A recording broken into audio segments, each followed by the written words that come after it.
All right, welcome back to episode 2 of the Academy Life podcast. Turns out a lot more people listen to it than I thought, so we're back with another episode with the COVID response team here at Academy. Miss Hoagland, Miss Fireman, and Mr. Hunker. So first off, how are you all doing today? We're great. It's Friday. Yeah. Right. Wonderful. It's Friday, and knock on wood, so far so good. People seem fairly healthy today. Yeah. Yeah, so I'll get right into it. What exactly are you all doing on like a day-to-day basis for this? Lots of contact tracing. Yes.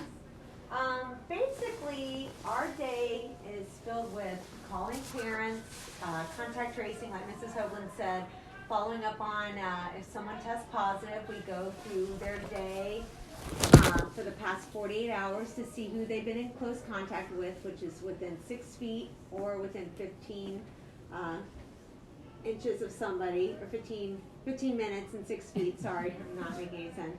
And then we just kind of make phone calls, see if people feel like they are close contact with that positive person, and then we give them instructions on how to quarantine and how to keep their family safe. Must be a very hard job right now. Is there one thing about it that that has been a specific challenge for it so far?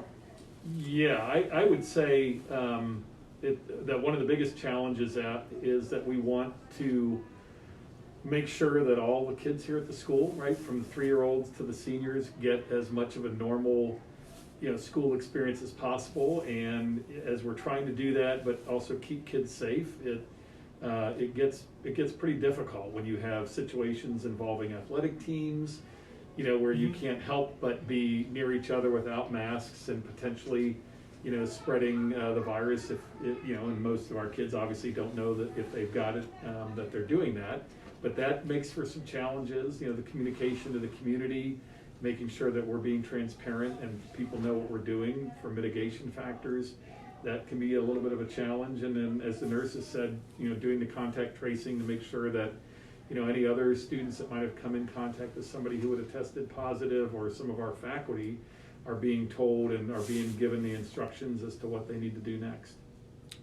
Yeah, so kind of piggybacking a little bit off of what you said, there's there definitely could be a spectrum for what could be done. We could either be on a full lockdown, like everyone at home, and it wouldn't feel like a normal experience, but it would probably be the safest without a doubt. Or on the other hand, we could have a very a better school experience, but it would probably there's a little more risk involved. So I was wondering, where do you guys kind of feel like the line should be drawn in between that on that spectrum? I don't know. We're doing a good job here, I think. We're lucky because we have a lot of resources here at this school, and we're able to put a lot of things in place that not everybody would have been able to, like creating new classroom spaces so people could really spread out. So honestly, I think the model we have right now, where we're sort of a hybrid in the middle and the upper school and 100% in the lower school, is working very well. And I think a lot of our families have been very upfront about if somebody has any symptoms, we do the wellness checks before you come on campus, and that keeps a lot of kids that quite possibly could have COVID or have symptoms of COVID, they stay home, and so that keeps people safe. And I think it puts people's mind at ease too, that when you're coming to school, that you've done that wellness check and that you're saying that I am feeling good today, I don't have any symptoms, and therefore I feel safe to come to school and be around others, my friends, teachers. Because it's not only, I think people think well, I'm not scared to get COVID. We hear that a lot, I'm not worried to get COVID, and that may be true, but it's not always about you, it's about others around you and your loved ones. So yeah. Say Patrick, say you have your friends that you hang out with, and somebody isn't feeling well and has had a couple symptoms, but they don't say anything because they're I'm not worried about getting it. But then you might have your grandma living with you, so they hang out with you, and they give you the virus and not knowing. It's kind of a butterfly effect. Yeah, and then you accidentally give it to your grandma who ends up in the hospital. So we try to tell people it's not really all about you getting sick. I mean, we worry about ourselves, but it's really about others, and sometimes that's hard for kids and people our age to kind of get through and understand. So Yeah.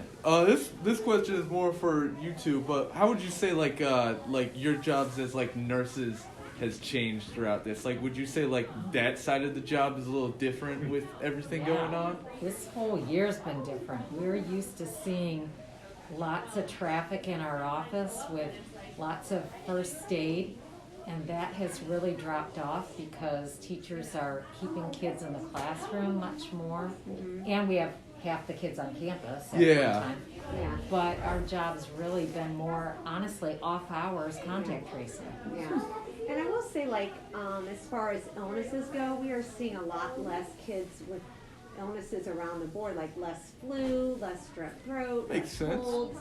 And I think wearing the mask has really been a great mitigation resource for all viruses and colds. Less headlights. No headlights this year. No heads together. No field trips though. Yeah. Oh, Miss yeah. that. What I'm kind of miss that too. Let's see. We would have had the senior trip for one, and I don't know what other ones. I guess Kings Island would be another one that Oh, yeah. I personally missed out on. Yeah. Now that I think about it, I believe this is like my first time being down in the nurse's office all year. Usually I'm around here at least once or twice, and you know. skipping out on a junior speech or two. Nah, I would never do that. No, not Patty. No. Well, what do you miss? Like, what's the one thing you miss about, COVID and being in school?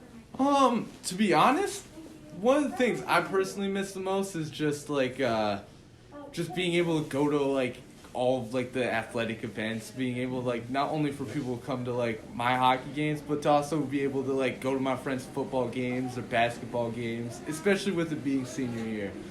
But the way I end up looking at it at the end of the day is that a season where I can't go to my friends' games and they can't go to mine is better than no season at all. So, Yeah. Right. Great.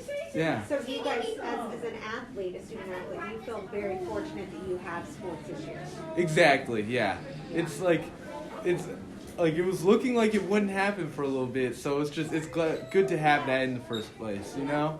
Yeah. Yeah, so I think this is the last question, but what's one thing you all have like learned from this whole experience? Whether like it can be like directly related to COVID or not. Like what's one thing? Yeah, you don't have to raise your hand. I'm not a teacher.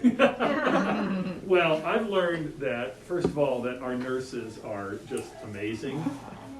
They're very modest and they're humble, but they have really been working 24/7 this school, and I think it's important for the students to certainly know that. I also have been just so incredibly pleased by the kids' cooperation and our faculty members' cooperation in terms of wearing masks and keeping distancing and just doing the right thing.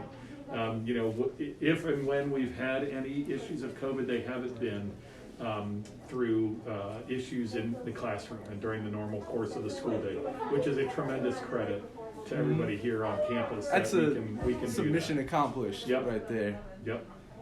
What about you two? Have you two think you've learned anything from this?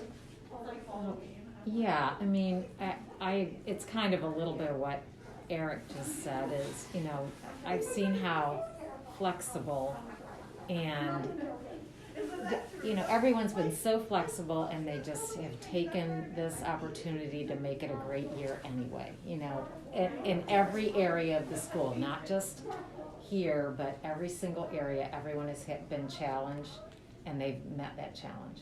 Yeah. Yeah. Yeah. Playing the hand you're dealt.